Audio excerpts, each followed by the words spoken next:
Hello बच्चों, कैसे हैं आप सभी। मैं विपुल आप सभी का स्वागत करता हूं आज के इस वीडियो के अंदर। बच्चों, आज 15 अगस्त स्वतंत्रता दिवस जो है हमारे लिए बहुत ही महत्वपूर्ण दिन है, क्योंकि आज के दिन ही भारत आज़ाद हुआ था। बच्चों, हमने लाखों यहाँ पे लाशें देखी थी। हमारे लोगों की बलिदान में एक एक बूंद का, उनके जो खून का एक एक बूंद है, वो हमारी स्वतंत्रता की एक एक राहें हैं बच्चों। ठीक है, हम आज जब स्वतंत्रता के इस पावन अवसर पे पहुँचे हैं, तो हम उन सारे वीर जवानों को याद करेंगे जिन्होंने हमारे लिए, हमारी स्वतंत्रता के लिए, चाहे हम या आप हों, हम लोग जो है एक आज़ादी का जीवन बिता सके, उसके लिए उन्होंने अपनी जान तक को कुर्बान कर दिया। तो बच्चों, उनके लिए मैं दो लाइन कहना चाहूँगा कि आज भी लिपट कर कई बदन तिरंगे में आते हैं, आज भी कई बदन लिपट कर तिरंगे में आते हैं। यूं ही नहीं दोस्तों हम लोग आज़ादी मनाते हैं, यूं ही नहीं दोस्तों हम लोग आज़ादी मनाते हैं। तो आइए आज का क्लास स्टार्ट करते हैं। और आज का जो क्लास रहने वाला है बच्चों, वो है टॉपिक भूकंप का। और भूकंप आपके एग्ज़ाम के लिए बहुत ही इम्पॉर्टेंट भी होता है, क्योंकि वहाँ से क्वेश्चन आपके बन जाते हैं बच्चों। ठीक है ना। तो आइए स्टार्ट करते हैं इस भूकंप वाले चैप्टर को। तो बच्चों, आप देखेंगे, पहले तो हम जानेंगे भूकंप कहते किसे हैं।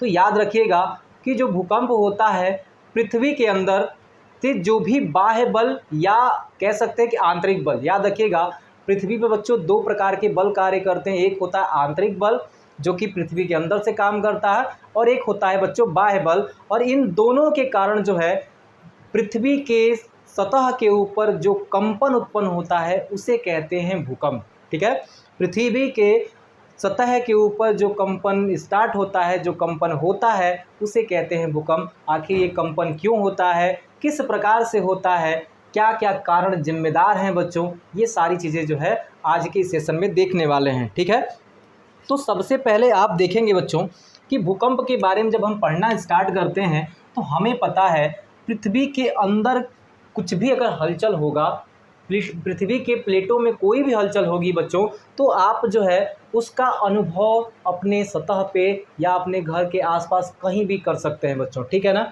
जैसे कि मान लीजिए यहाँ पे मैंने लिख दिया, यहाँ पे मैंने बना दिया एक थोड़ा सा छोटा सा डायग्राम पृथ्वी का। और यहाँ पे आप जानते हैं कि बीच वाला हिस्सा क्या होता है बेटा, कोर होता है। और आप याद रखिएगा कि पृथ्वी के धरातल से लगभग यहाँ पे 700 किलोमीटर तक भी जो है भूकंप का केंद्र रह सकता है बच्चों। ठीक है ना।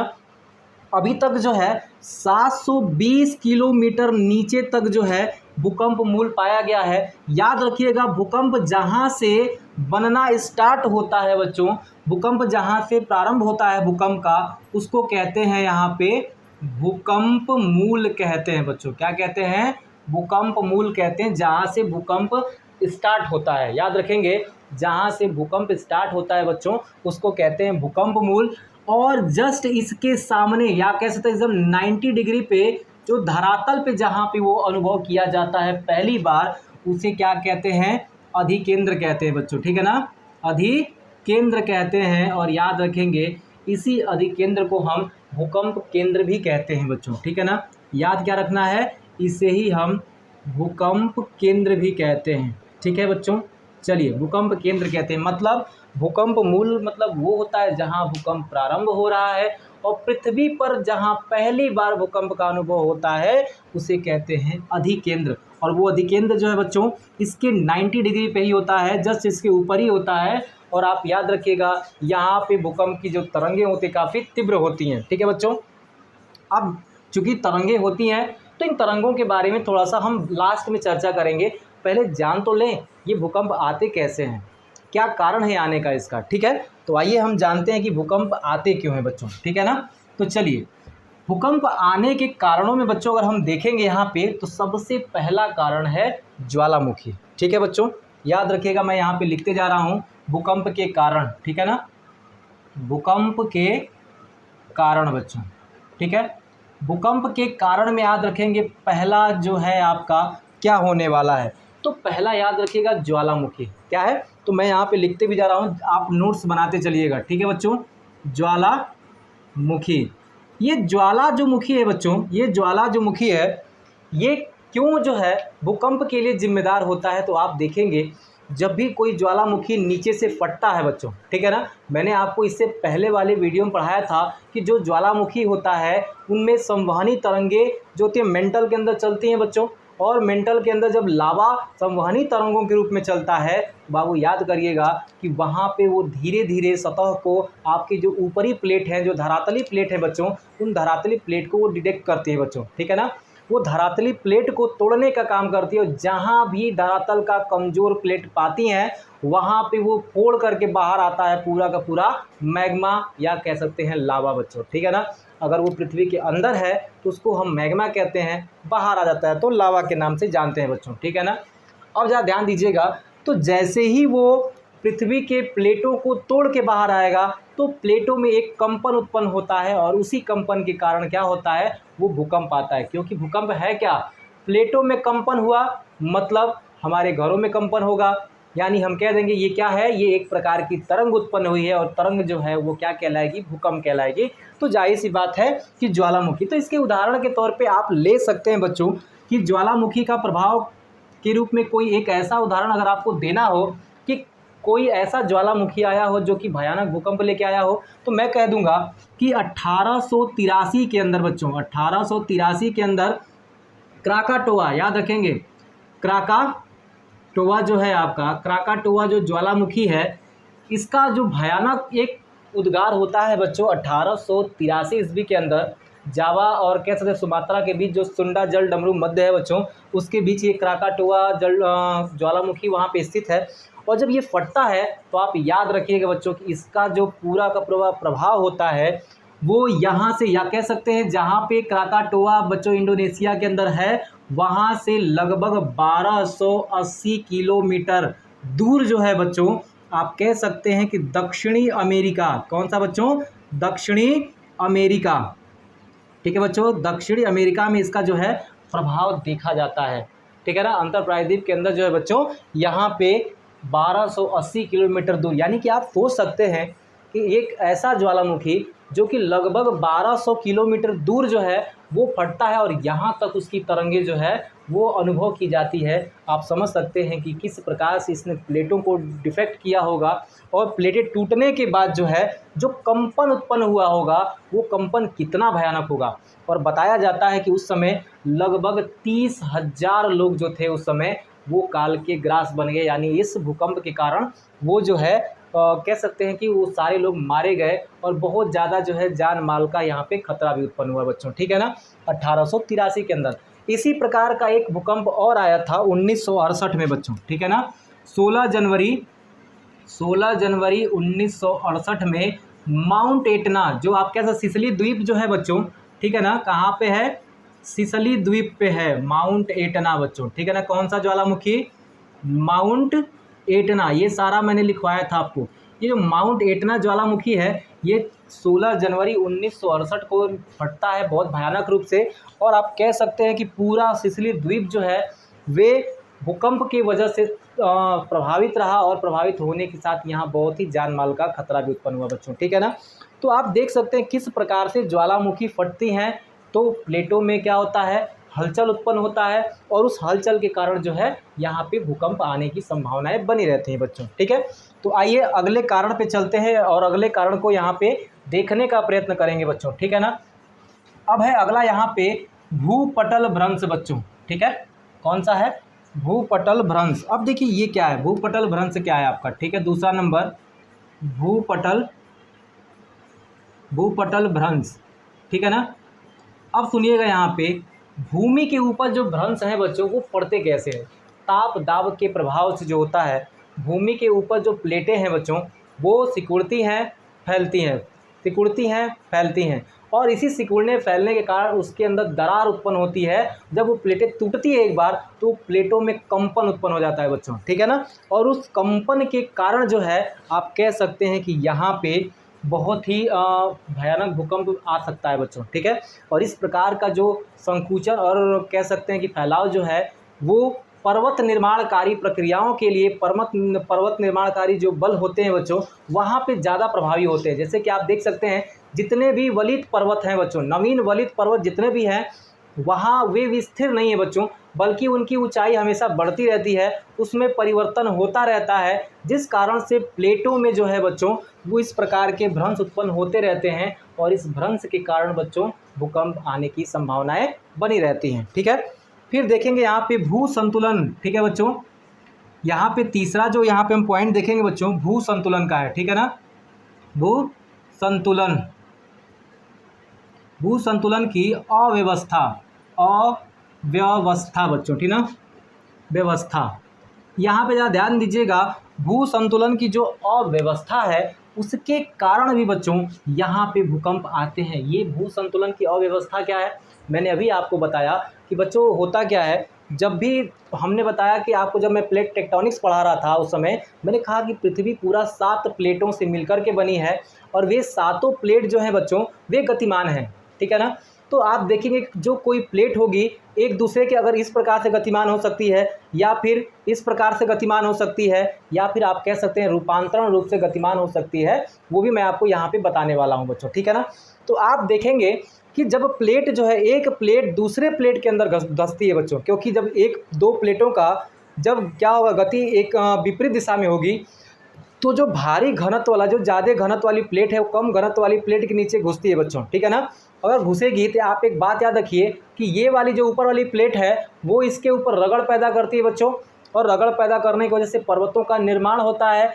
और आप देख पा रहे होंगे कि यहाँ से जो पर्वत नीचे की तरफ धंसती जा रही है ना वो फिर से वापस से मेंटल में जा करके पिघल जाती है और पिघलने के बाद वापस से एक मैग्मा बना करके उन प्लेटों पे क्या करती है, अपना एक जोर देती है बच्चों, अपना एक दबाव पैदा करती है, जिसकी वजह से भूकंप आते रहते हैं। और वलित पर्वत जितने भी आल्प्स हैं, हिमालय पर्वत हैं, ये सारे के सारे जो वलित पर्वत हैं बच्चों, इन पर्वतों में इस प्रकार के भूकंप देखे जा सकते हैं बच्चों। ठीक है ना, तो भारत के अंदर हिमालय के अंदर जो आने वाला जो भूकंप है बच्चों वो भू संतुलन की अव्यवस्था है, क्योंकि जहाँ भी पर्वत निर्माणकारी बल होंगे वहाँ पे भूमि संतुलित नहीं होगी, यानी आप कह सकते हैं कि प्लेटें संतुलन की अवस्था में नहीं रहेंगी। ठीक है बच्चों, अगला हमारा है यहाँ पे जलीय भार। ठीक है बच्चों, अगला कारण क्या है, जलीय भार, जलीय भार बच्चों। ठीक है ना, अब ज़रा ध्यान से सुनिएगा ये जलीय भार क्या है। कभी कभी क्या होता है बच्चों, जब हम बांध ओंध का निर्माण करते हैं, किसी बांध का निर्माण करते हैं तो बांध के पीछे बहुत बड़े जलाशय का निर्माण हो जाता है बच्चों। ठीक है ना, जहाँ पे पानी जो है आकर के इकट्ठा होता है। जब पानी वहाँ पे आके इकट्ठा होता है तो जो नीचे की प्लेटें, क्योंकि जब भारी मात्रा में पानी आगे इकट्ठा होगा तो नीचे की जो प्लेटें हैं उन पे दबाव बढ़ता है बच्चों, और दबाव बढ़ने के कारण वो प्लेटें क्या होती हैं, कंपन की अवस्था में आ जाती है। वो प्लेटें जो है मूवमेंट कर जाती हैं और मूवमेंट करने की वजह से धरातल पे भूकंप देखे जा सकते हैं। और इसका एक बहुत खूबसूरत एग्जाम्पल है 1967 के अंदर बच्चों, जो महाराष्ट्र के अंदर कोयना बांध बनाया गया था। कोयना बांध के पीछे जब जलाशय का निर्माण हुआ बड़ा था तो उसके जल भराव के कारण नीचे की प्लेटों में असंतुलन स्थापित हो गया, जिसकी वजह से कोयना भूकंप आया बच्चों 1967 के अंदर। याद रखिएगा, लिख के रखिएगा, 1967 में कोयना भूकंप जो है वो जलीय भार के कारण आया था महाराष्ट्र के अंदर। ठीक है बच्चों, अगला बात देखेंगे यहाँ पे पांचवा जो है सबसे इम्पॉर्टेंट है प्लेट टेक्टोनिक्स बच्चों, प्लेट टेक्टोनिक्स या प्लेट विवर्तनिकी। ठीक है बच्चों, विवर्तनिकी याद रखेंगे। प्लेट विवर्तनिकी जो सिद्धांत है, जो प्लेट विवर्तनिकी बच्चों सिद्धांत है, ये भी काफ़ी रूप से जिम्मेदार है यहाँ पे भूकंप के लिए। अब देखेंगे कैसे।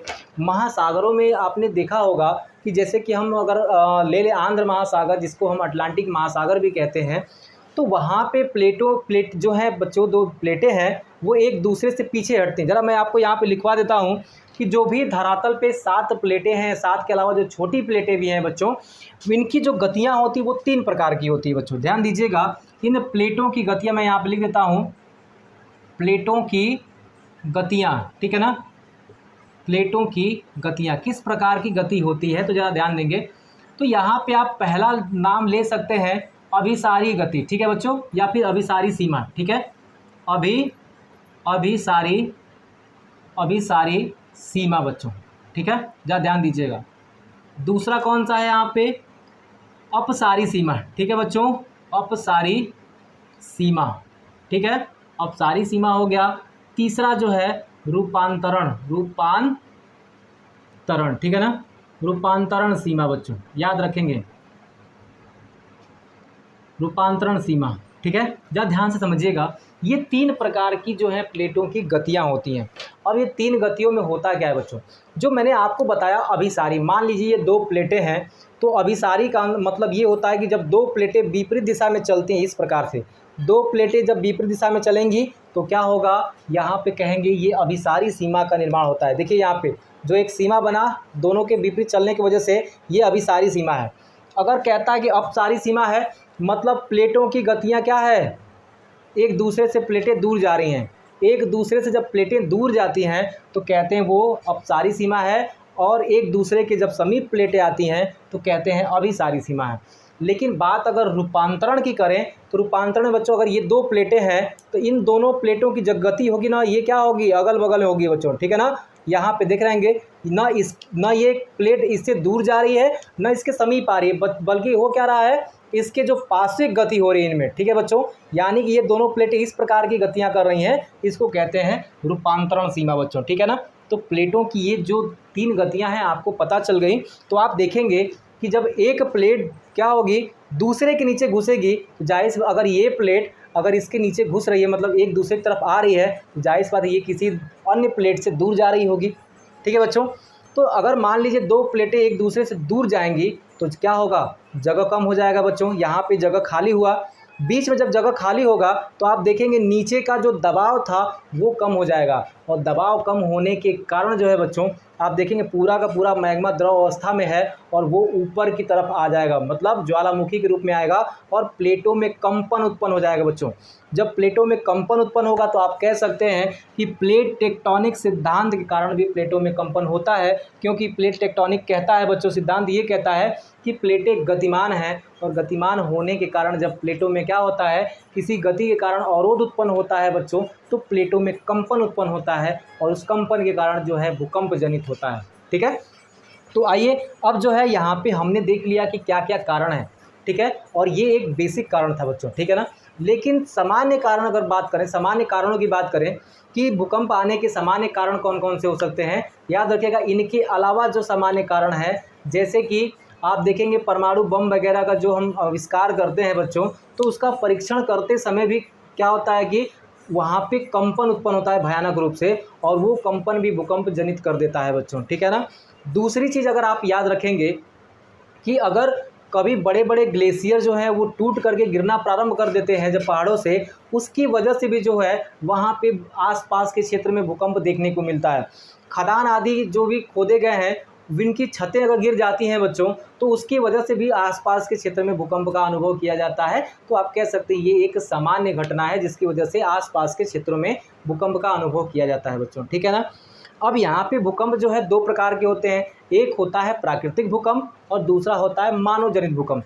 प्राकृतिक भूकंप में आप देख सकते हैं बच्चों कि यहाँ पे ज्वालामुखी है, प्लेट विवर्तनिकी है, जलीय भार भी आप कहीं ना कहीं आप कह सकते हैं कि मानव जनित ही है बच्चों। ठीक है ना, क्योंकि बांध जो है मानव ने बनाया, जब बांध मानव बनाता है बच्चों तो उसकी वजह से क्या है, पीछे जो है जल भार उत्पन्न हो जाता है। तो ये बांध वाली जो जगह मैंने आपको बताई वो मानव जनित है, लेकिन कहीं ऐसे जगह पे जल उपस्थित हो रहा है जहाँ पे मानव का वहाँ पे कोई रोल नहीं है, तो आप कह सकते हैं वो क्या है, वो प्राकृतिक भूकंप है बच्चों। ठीक है ना, अब इसमें भू संतुलन की जो अव्यवस्था है, इसके लिए भी आप कह सकते हैं ये भी एक प्राकृतिक कारण है। लेकिन मानव जनित कारण क्या है, अभी मैंने आपको बताया, अगर परमाणु अणु बमों का जो निर्माण होता है बच्चों, परीक्षण होता है, उसके कारण जो भूकंप उत्पन्न होता है वो मानव जनित है।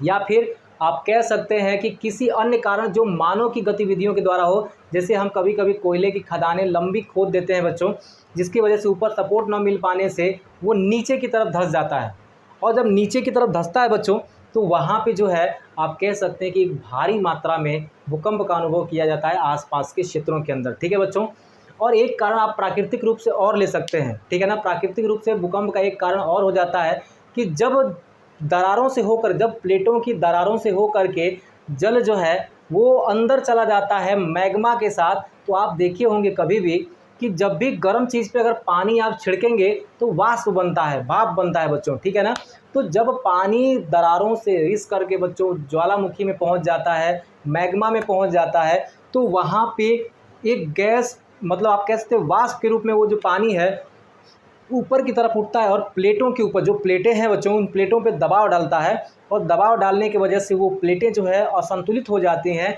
और असंतुलित होने के कारण वो प्लेटें जो है मूवमेंट कर जाती हैं और मूवमेंट के कारण जो है धरातल पे हमें भूकंप का अनुभव होता है बच्चों। ठीक है, तो इतने सारे मैंने आपको कारण बता दिए भूकंप के। ठीक है ना, अब देखेंगे कि कुछ और आधारों पे हम यहाँ पे देखेंगे भूकंप कितने प्रकार के होते हैं। ठीक है बच्चों, याद रखिएगा, अगर मैंने अभी आपको बताया भूकंप कितने प्रकार के हैं तो 2 प्रकार के हैं। ठीक है ना, एक है मानव जनित और दूसरा है बच्चों प्राकृतिक भूकंप। ठीक है ना, भूकंप के प्रकार के बारे में देखेंगे अगर, ठीक है ना, यहाँ देखिएगा भूकंप के प्रकार। ठीक है बच्चों, भूकंप के प्रकार में मैंने आपको बता दिया कौन सा है यहाँ पे, मानव जनित। ठीक है ना, मानव जनित, और मैंने आपको बताया प्राकृतिक। ठीक है बच्चों, प्राकृतिक, याद रखिएगा ये 2 हैं, ये मैंने आपको बता दिया।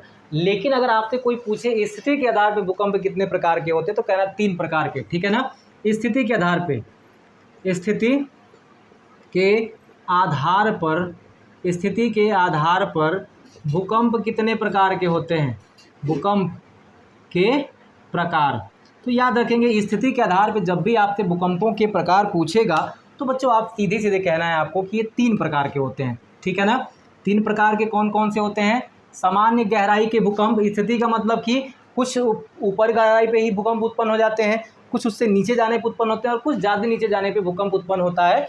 तो इसलिए आप कह सकते हैं साधारण गहराई पे। ठीक है ना, साधारण गहराई में, साधारण गहराई में, और दूसरा है मध्यवर्ती गहराई में। ठीक है बच्चों, मध्य गहराई में, मध्य गहराई में, और आप कह सकते हैं काफ़ी अंदर, मतलब कि कह सकते हैं कि बहुत ज़्यादा गहराई में। ठीक है बच्चों, बहुत या अत्यधिक गहराई में। ठीक है बच्चों, अत्यधिक, अत्यधिक गहराई में, ये आप कह सकते हैं स्थिति के आधार पे बच्चों। अब यहाँ पे ध्यान दीजिएगा, अगर कोई पूछे कि साधारण भूकंप किसे कह सकते हैं तो याद रखेंगे अगर भूकंप मूल मतलब जहाँ से भूकंप प्रारंभ होता है, अगर उसकी गहराई बच्चों 0 से 50 किलोमीटर तक हो, कितना, 0 से 50 किलोमीटर तक आपका भूकंप मूल हो, भूकंप मूल हो। भूकंप मूल किसे कहते हैं, जहाँ से भूकंप स्टार्ट होता है, तो कह देंगे वो क्या है, साधारण गहराई का भूकंप था बच्चों। ठीक है ना,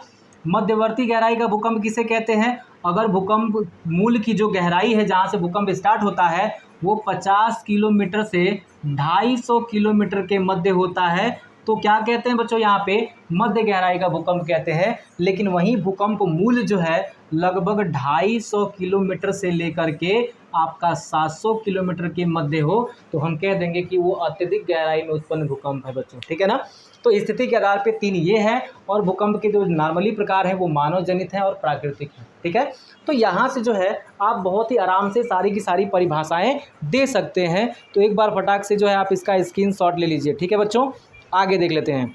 अब देखिए यहाँ पे अब कह रहा है ना कि अन्य आधारों पे भी आप देख सकते हैं कि भूकंप अन्य आधारों पे, जैसे कि मान लीजिए एक भूकंप होता है बेटा स्थल में आता है और एक भूकंप जो है वो सागरों में आता है। ठीक है ना, तो जो स्थल पे भूकंप आता है उन सारे चीज़ों के बारे में तो पढ़ लिया, प्लेटों के कारण आता है।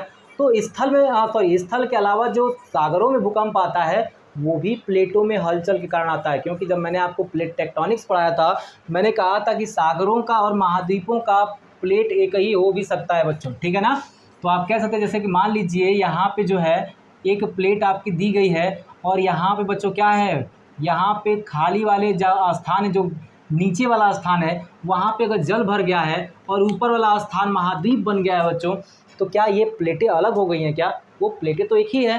तो आप याद रखिएगा कि प्लेटों में जो कंपन होता है बच्चों, तो अगर मान लीजिए कि भूकंप मूल अगर समुद्र के नीचे प्लेट में है बच्चों, ठीक है ना, जो भूकंप मूल है जहाँ भूकंप स्टार्ट होता है, मान लेते हैं बच्चों जो भूकंप मूल है आपका वो समुद्र के नीचे है। याद रखेंगे ये क्या है आपका भूकंप मूल है। अगर भूकंप मूल समुद्र के नीचे है तो जाहिर सी बात है जो भूकंप अधिकेंद्र होगा, पहली बार जो तरंगें अनुभव की जाएंगी जिसे हम क्या कहते हैं अभिकेंद्र बच्चों, ठीक है ना, जिसको हम क्या कहते हैं अभिकेंद्र कहते हैं।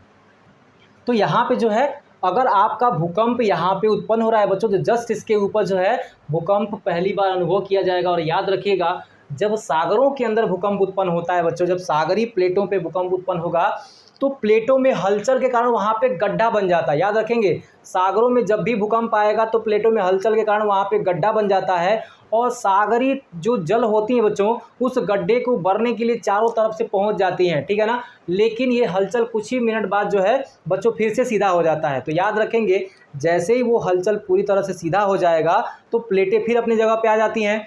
और जब जो पानी वहाँ पे पहुँचा था गड्ढों को भरने के लिए, वो पानी अब तेज़ी से तट की तरफ बढ़ता है और उसी का नाम कहलाता है सुनामी बच्चों, ठीक है ना। सुनामी और कुछ नहीं है। अगर भूकंप का केंद्र समुद्र में है बच्चों तो आप समझ जाना, जो तरंगे उत्पन्न होंगी उसको सुनामी कहते हैं। सुनामी कोई भूकंप नहीं है, बल्कि वो भूकंप जनित तरंगे हैं बच्चों, ठीक है ना, जो कि कम से कम जो है 15-20 मीटर ऊंचाई तक उठ करके जो है वो नीचे आती हैं और एक भयानक तबाही मचाती हैं। क्योंकि वे तरंगे जो है जब उठ करके एक सागर से टकराएंगी, तटों से टकराएंगी, तो वहाँ भी आसपास के क्षेत्रों में भूकंप ला देती हैं। क्योंकि जितना तेज़ी से वो तटों पे टकराती हैं, तटों के ऊपर कंपन पैदा होता है और उसकी वजह से उस तटीय इलाके में जो है बच्चों भूकंप आ जाता है, ठीक है ना। तो आप देखेंगे सुनामी का कारण क्या था। तो अगर भूकंप का केंद्र जो है समुद्र के अंदर, समझ जाइएगा सुनामी आ जाएगा बच्चों, ठीक है ना। अब हम यहाँ पे देखेंगे भूकंपों के प्रभाव सभी लोग जानते हैं, वस्तुओं का क्षय हो जाता है, जान माल की हानि होती है, ठीक है बच्चों।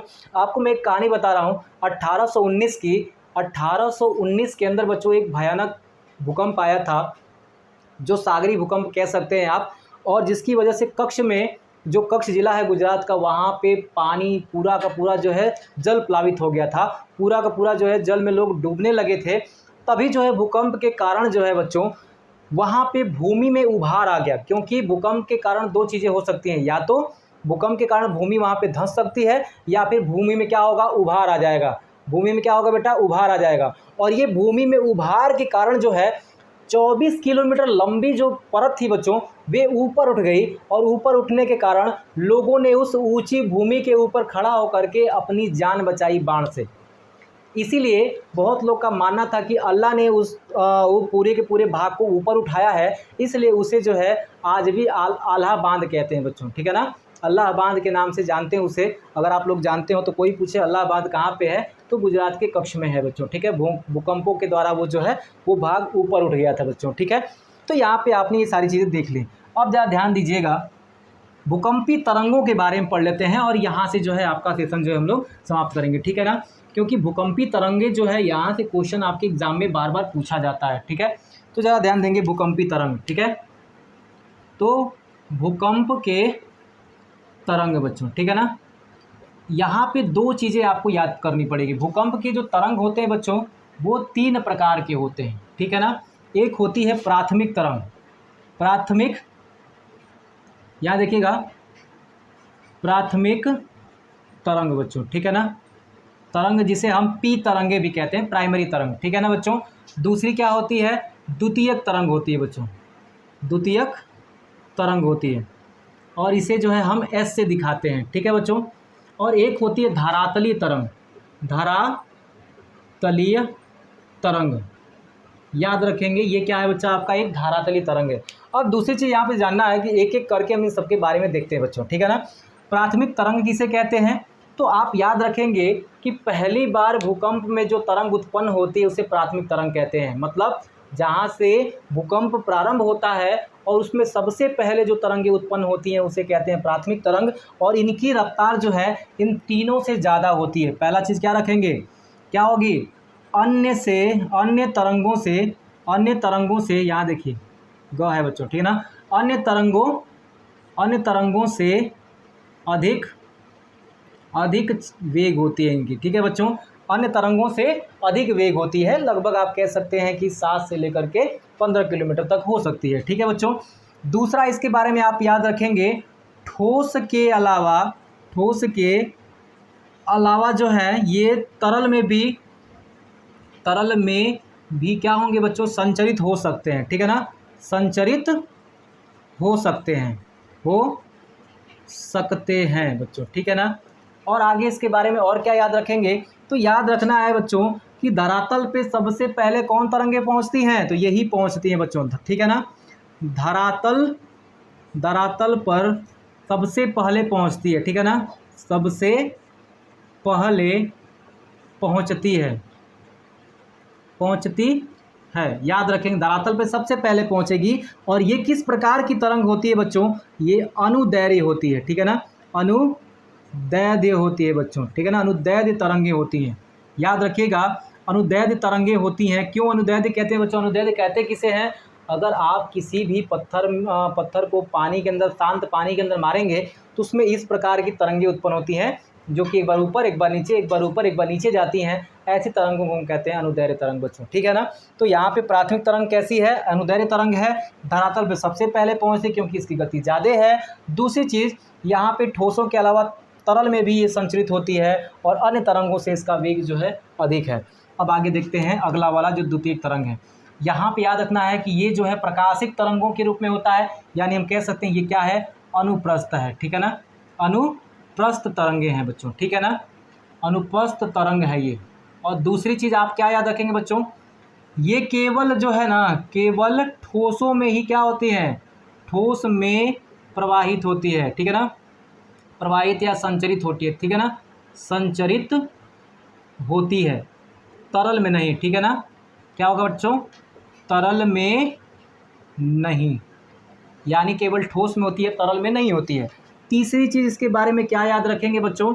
कि जब जो है आप देखेंगे द्वितीयक तरंगों की जो चाल होती है वो इनकी तुलना में कम होती है बच्चों, ठीक है ना, और ये सागरी भागों में जाने के बाद ख़त्म हो जाती हैं। जैसे मान लीजिए अगर भूकंप ऊपर आता है तो द्वितीयक तरंगे जो है सागरी भागों में नहीं पहुंच पाती हैं, क्योंकि मैंने आपको बताया ये पानी वाले इलाके में ये जा ही नहीं पाती हैं। तो याद रखेंगे, सागरी भागों से क्या होते हैं बच्चों? सागरी भागों में प्रवाहित नहीं होती, या फिर कहते हैं धरातल सागर में जाकर रुक जाती है, ठीक ना, में प्रवाहित नहीं होती है, ठीक है ना, नहीं होती है। याद रहेगा बच्चों, कोई दिक्कत नहीं है। आइए धरातली तरंग पे आ जाते हैं, क्योंकि एक बात आप समझिएगा, यहाँ पे जो भी यहाँ पे तीनों की तीनों जो तरंगे हैं बच्चों ना, वो काफ़ी इंपॉर्टेंट रहने वाली हैं, ठीक है ना बच्चों। चलिए एक बात इसके बारे में और याद रखिएगा, चौथा, इसे विध्वंसक भी कहते हैं, ठीक है ना, विध्वंसक तरंगे भी कहते हैं बच्चों, ठीक है ना, विध्वंसक तरंगे भी कहते हैं। अब आइए धरातली तरंग पे देखते हैं बच्चों। तो याद रखिएगा, यहाँ पे जो धरातली तरंग है बच्चों, ये सबसे विनाशक होती है, ठीक है, और केवल धरातल पे ही, अगर आपका ये पृथ्वी है, ये केवल धरातल पे ही क्या होते हैं बच्चों? संचरित होती हैं। तो क्या होती है बच्चों? धरातल पर संचरित होती हैं, ठीक है ना, संचरित होती हैं। याद रखिएगा, इनको एल तरंगे भी कहते हैं, इनको एल तरंगे भी कहते हैं, ठीक है ना। दूसरी चीज़, ये जो है ना पी व एस तरंगों की तुलना में, पी व एस तरंगों की तुलना में बच्चों काफ़ी दूर तक जा सकती हैं बच्चों, ठीक है ना, काफ़ी दूर तक, ठीक है, गति कर सकती हैं बच्चों। याद रहेगा, काफ़ी दूर तक गति कर सकती हैं। तो ये चीज़ें आप याद रखेंगे। तीसरा याद रखिएगा, सबसे ज़्यादा जो है प्रलयकारी तरंग यही होती है, ठीक है ना, इसे क्या कहते हैं? प्रलयकारी तरंग, ठीक है ना, ये सबसे ज़्यादा प्रलयकारी तरंग है बच्चों। याद रखिएगा, पूरा भूमि पे मकानों को सबको ढहाने का काम कौन करता है? तो धरातली तरंग करता है। अब दो क्वेश्चन यहाँ पे आप और याद रखिएगा। अगर आपसे कोई कहे कि भूकंप की तीव्रता जो है किस मापक यंत्र से मापी जाती है, ठीक है ना, भूकंप की तीव्रता याद रखेंगे यहाँ पे, भूकंप की तीव्रता, ठीक है ना, भूकंप की जो तीव्रता है बच्चों वो मापी जाती है रिक्टर स्केल से। किससे? रिक्टर स्केल से, ठीक है ना, रिक्टर स्केल से।